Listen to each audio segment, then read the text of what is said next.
The Mexican Grand Prix was meant to be another thrilling chapter in the 2025 Formula One season, a fierce showdown between Oscar Piastri, Lando Norris, and Max Verstappen. But what unfolded that night in Mexico City left fans around the world in disbelief. McLaren's rising star, Oscar Piastri, who had led the championship since April, saw his dream of becoming Australia's first F1 champion in 45 years vanish in a haze of team politics, pit wall miscommunication, and a ridiculous late race ruling that changed everything.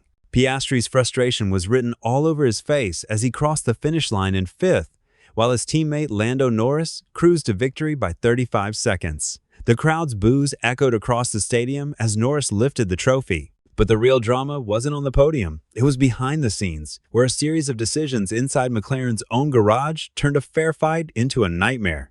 And if you're following this year's championship closely, trust me, this is one video you need to see.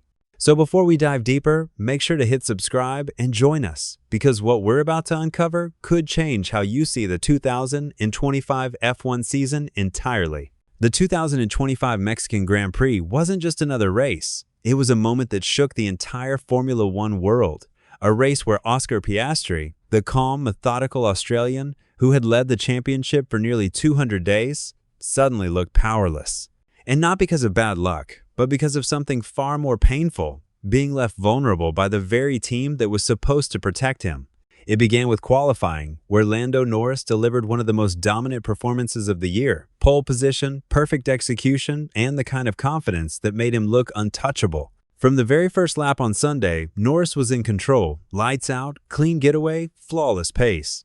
Meanwhile, Piastri was trapped in traffic. Two silver Mercedes in front, George Russell and rookie Kimi Antonelli, played an unexpected role in shaping the story of McLaren's internal conflict. For over 20 laps, Piastri sat helplessly behind them, his pace strangled by turbulent air and fading tires. The frustration in his voice grew sharper each time he came on the radio. "I can go faster," he said, but nothing changed. The McLaren pit wall seemed indecisive, unwilling to make a call. And then came that infamous radio message from Russell, "I've got a McLaren up my arse." Moments later, Norris's side of the garage reacted with precision, strategizing, executing, and protecting their man at the front, while Piastri's race remained stuck in limbo. The key turning point arrived around lap 50. Piastri was finally given a chance to pit, but by then, it was too late to mount a real comeback. The late virtual safety car deployment, just as he was closing in on Haas rookie Oliver Behrman, completely erased his shot at fourth place. Behrman held firm, the race neutralized, and Piastri's charge was over fifth place.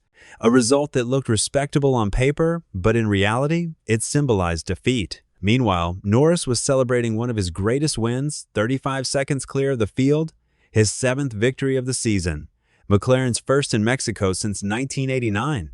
The team erupted. The British media praised him as a champion in waiting. But not everyone was cheering. In the grandstands, boos echoed around the stadium. The Mexican fans, known for their passion and fairness, booed Lando Norris during his post-race interview. Some called it disrespectful, others said it was justice. Because for many watching, this didn't feel like a clean win. It felt like a betrayal. The numbers tell their own story. Lando Norris now leads the World Championship with 357 points. Oscar Piastri, once comfortably ahead, has 356. Just 1 point separates the teammates who once shared laughter in the McLaren garage, now divided by tension and suspicion. Behind them, Max Verstappen lurks with 321 points ready to pounce if McLaren's rivalry consumes itself. But here's the real mystery. What's happening behind the scenes? Piastri admitted after the race that he's been driving very differently in recent weeks. He confessed that something about the car has changed not mechanically, but in how it responds to him. Yesterday, it became obvious after qualifying that there were a few things I needed to change pretty majorly about how I was driving. Today was about limiting the damage. Those words are subtle, but revealing. It suggests that McLaren's car development might now be more suited to Norris's driving style. It wouldn't be the first time this has happened in F1. A car evolves, and one driver finds himself left behind. Think back to Hamilton and Rosberg in 2016, or Vettel and Webber in 2010, when a small internal imbalance grew into a full-scale war. That's the danger McLaren faces now, because what started as friendly competition has become a cold, silent battle for supremacy. 116 points are still up for grabs, including 2 sprint races. That means one bad pit stop, one retirement, or one unexpected safety car could flip the standings all over again. And Piastri, despite everything, is far from finished. He's wounded, yes, but sometimes that's when a driver is most dangerous. This Mexican Grand Prix will be remembered not for Norris's dominance, but for what it revealed: a crack in McLaren's perfect image, a glimpse of tension between teammates, a reminder that in Formula One, loyalty can be as fragile as carbon fiber. Piastri may have been robbed in Mexico, but the season isn't over.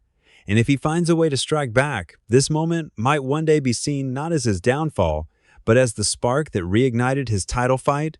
As the season heads to Brazil, the tension inside McLaren is reaching boiling point. Will Piastri strike back and reclaim his title lead, or has Norris permanently shifted the balance of power within the team? Let me know your thoughts in the comments. And don't forget to subscribe so you won't miss any of our latest videos.